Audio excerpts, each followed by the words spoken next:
it's true. Okay, so we're just gonna close up shop from what we did yesterday.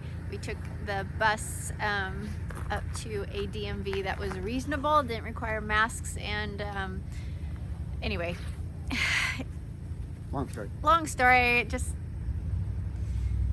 we could get in the same day we went there. Everywhere else is like 30-90 days out and you have to make an appointment, all that jazz. So anyway, so you felt comfortable driving it without it being fixed. So he picked it up, obviously from which you saw because you just watched the whole video, but picked it up from the mechanics and then we went up there. It was supposed to be bad weather coming up, so we wanted to do that before we got done with before the bad weather came. Okay, so so we're closing it up. What do we need to talk about at the end of what we did? Okay, we just drove home, got here. It took a long time because we were in line for an hour, 2 hours? I think we were in line for 2 hours. Yeah. Excuse me. That's coffee. It took a long time because we stood outside in line for 2 hours or so, 2.5 hours. It was crazy. But it was about a 100-mile round trip, so that was the first real test drive of the bus, having it out on the highway. Got it up to 65 at one point, but it's happier going 50. He had long lines behind him. Definitely. It likes to go a little slower, yeah. But it's pretty solid on the road. But the billow of smoke behind it is something that I've got a problem with. Can't be right. I just hope that's not. I hope it can be fixed. Right. Yeah. We hope it can be fixed. So he's got a new mechanic that you just talked to. Yes. You just talked to him off just Yeah. a second ago. Yeah, a diesel mechanic, seemed to know his stuff. He didn't think that it should be smoking as much as I described. Cool. Okay. So we'll see. So that's good. So then we'll move this our bus to a new mechanic here in the near future. So anyway, I just have to say the one thing about yesterday that broke my heart over all of it, like one thing that stands out in my mind was, I just have to say this because it needs to be said, we're like giving away our freedoms like left and right. And I just want to say, we got into the office, so it was a office that could have held everyone.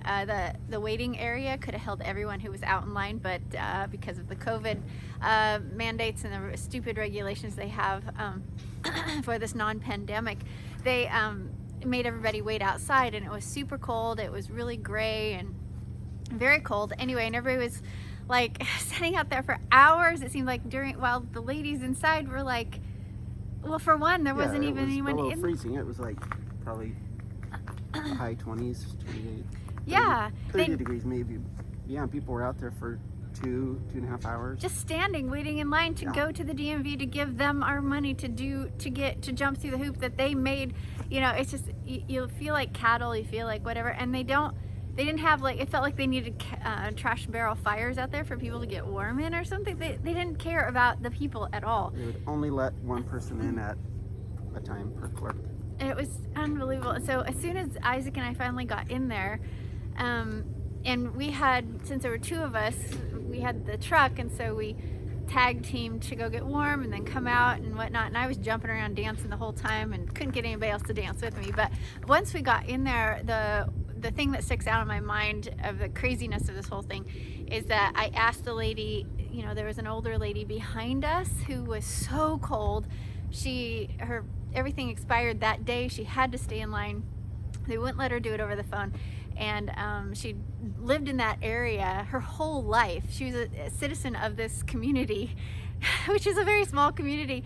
And so when I got in there, I asked them if she could come in and get warm because she was really, really cold. And I got a very stern rebuke of no from the lady behind the glass. And it just dawned on me that, you know, everything is a perfect storm is being set up to turn on each other and in preservation of your own life. So in order to save yourself, you're gonna let the other person be harmed.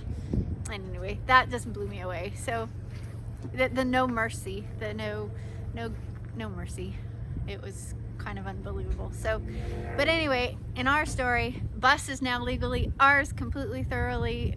That's good for you, huh? Yeah. Yep, that's a relief for me to know that. Yeah.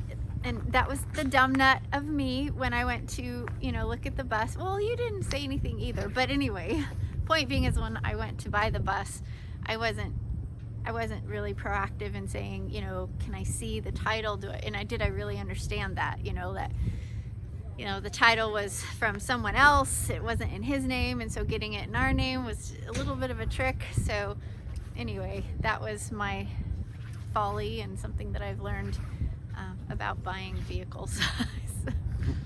At least I hope so, right? I hope we have. We won't do this again. Do your homework and ask to see documents. Ask or to see send pictures of the documents. Yes. Do you own it? I mean, are you the owner? Because what are you on the title? Yeah, Is it because free and clear. Blah blah blah. it would have been super simple if he had actually owned it, and had he could have signed it off to us right here when he got here, right? Because that's what I thought. You pay the money, you get the title when he comes here, he signs it, and it's a done deal. But when he got here, the title that he had wasn't even in his name. It was so his that's mom's or our something. bad. Most people will do that. Will do better on that. But just especially long distance, do that and get the vehicle inspected Yes. Oh my before gosh. buying it. Just do it. pay the money. Just do it. We should have done that. We had no. He did not tell us. So the shiesty dude did not tell us. It's our fault for not I know. for not getting our own mechanic or finding a mechanic ourselves I know. to do the inspection and making it happen. Yeah. That's So- That's So a yeah, shame on him for yeah. But if somebody's not guided by, principles that are everlasting, like Yah's royal law of love, then anything goes with them because they make their own rules, right? And they have their own good and their own bad, right? So it's our stupidity for doing business with somebody who doesn't account to, or who just does bad business because it's not according to Yah's rules, right? Right. All right, signing off. See ya. Unless you have something else to say. Nope.